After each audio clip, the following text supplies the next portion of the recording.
Hello and welcome back, my friends. I'm Dan and you're watching Plant Abundance.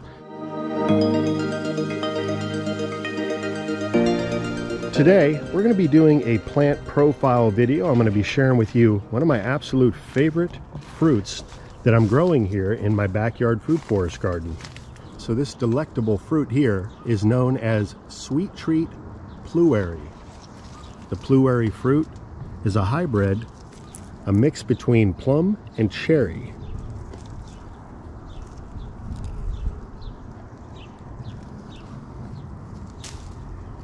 This tree has been a heavy bearer of fruit for many years now.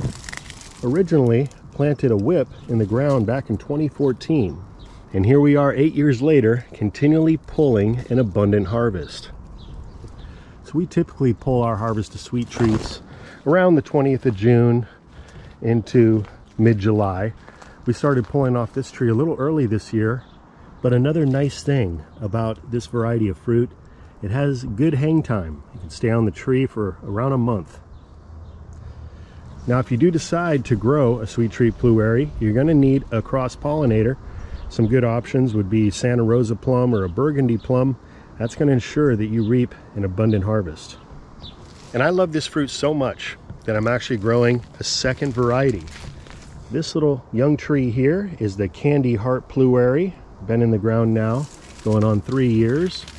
We're already receiving a fruit set. I picked a few fruits off. We got another one here that I can pull off. I didn't mean to pull off the leaves there, but isn't that quite beautiful? And the nice thing about having these two varieties is that they ripen up in succession usually. This year is a little bit different. They're ripening up around the same time, but typically the Candy Heart is going to be ready to harvest about a month after the sweet treat. So we get an extended harvest by having two varieties, and the two Pluerries will actually help to cross-pollinate each other, along with, like I had mentioned, a Santa Rosa plum, a burgundy plum would be good to add into the mix. All right, so let's take a closer look at this delectable fruit here. Now, you'll notice there's a little bit of hazing, a little bit of powder type substance on the outside of the fruit. This is known as bloom. You'll often see it on grapes, blueberries, for example. And it's just a protective coating, helps to keep the moisture in the fruit so it doesn't dehydrate, protects from diseases, bacterial infections, insects, and it's completely edible. But when you buff it off of the fruit, look at that gorgeous shine. Can really see the beauty. It's just a beautiful burgundy color, yellowish speckles,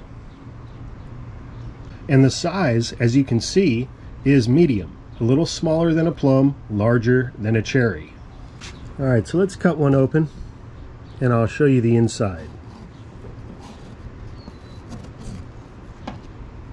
Beautiful flesh, again a burgundy tinge with a golden background, and let's give it a try. Absolutely delicious as always. The texture, the sweetness really reminds me more of a cherry. That's the memories that come to my mind as soon as I chomp down on one of these. Reminds me as a kid picking fresh cherries off the tree, which is awesome because these are much larger than your typical cherry, so they're satisfying that way. But it gives that little punch, that little extra zing that comes from the plum. Overall, a great fruit. Hard to find, by the way. You're not likely to find this at your local supermarket. Another reason to grow your own. And these two varieties of Pluerry featured in today's video are Floyd Zager varieties. They're offered by Dave Wilson Nursery.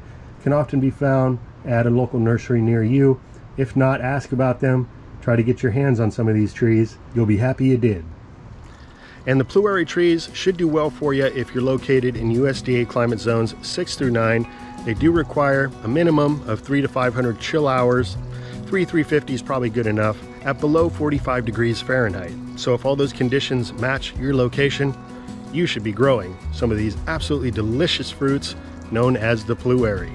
So with that, I want to thank you all for watching. Have yourself a great rest of the day. And remember, every day is a new opportunity to get out into the garden and plant some more abundance in your life. I hope that's what you're able to do today.